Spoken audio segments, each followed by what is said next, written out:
In a world where darkness and chaos seemed to reign, a single figure stood in defiance against the tide of corruption that surrounded him. His name was Noah, a righteous man. Noah lived in a time when the earth had fallen into sin. People were violent, greedy, and had turned away from the ways of God.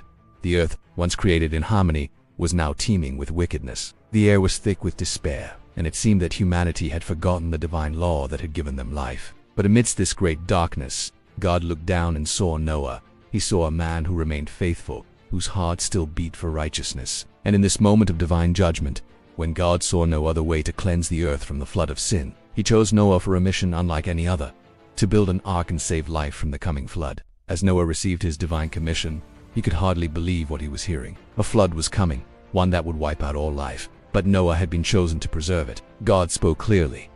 "Make yourself an ark of gopher wood. Make rooms in the ark, and cover it inside and out with pitch." It was not just a boat, this was a vessel of salvation, a sanctuary where life could be preserved and given a second chance. The task ahead of Noah was immense. God described the ark in vivid detail: its length, width, height, and the number of rooms it would have. It would be a giant structure, large enough to hold Noah, his family, and a pair of every animal, bird, and creeping thing that lived on the earth. It was a challenge beyond anything Noah had ever faced, and as he began the work, he faced ridicule. His neighbors laughed at him, mocked him for building such a massive structure in the middle of a world that had never seen a flood. But Noah didn't waver. He trusted in God's word, knowing that the promise of salvation was greater than the mockery of the world around him. Years passed as Noah and his family labored on the ark. The towering structure began to take shape, and as it grew, so did the doubts and the disbelief of the people around them. Every nail, every beam that was hammered into place seemed to increase the scorn of those who had turned their backs on God. Yet, Noah remained steadfast, believing that the flood would come, that God would fulfill his promise, and that he and his family would be spared. And then, the day came.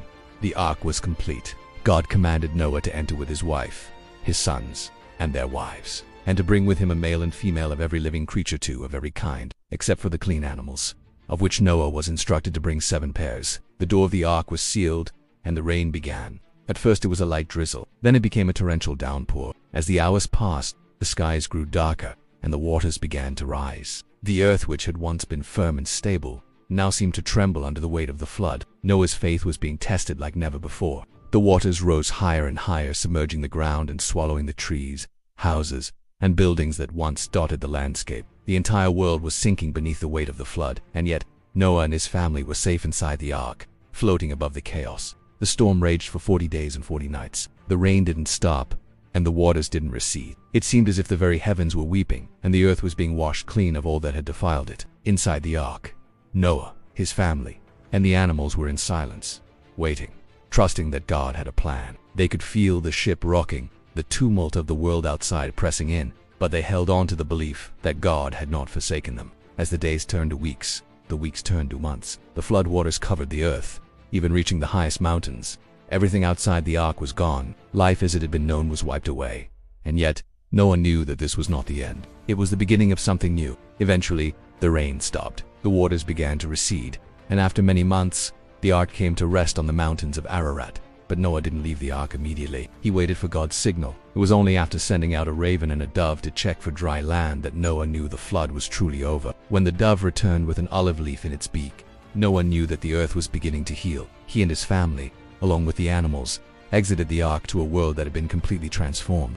And then, God made a promise, a covenant, a sacred agreement with Noah and all of humanity. He would never again destroy the earth with a flood. As a sign of this promise, God placed a rainbow in the sky, a symbol of hope, peace, and the bond between the Creator and His creation. Every time we see a rainbow, we are reminded of the covenant that God made with Noah and with us, that His love and mercy endure beyond all floods, all storms, and all trials. The story of Noah's Ark is not just a tale of survival. It is a story of faith, obedience, and divine grace. It shows us that no matter how dark the world may become, no matter how great the flood of sin may seem, God's salvation is always available to those who trust in Him.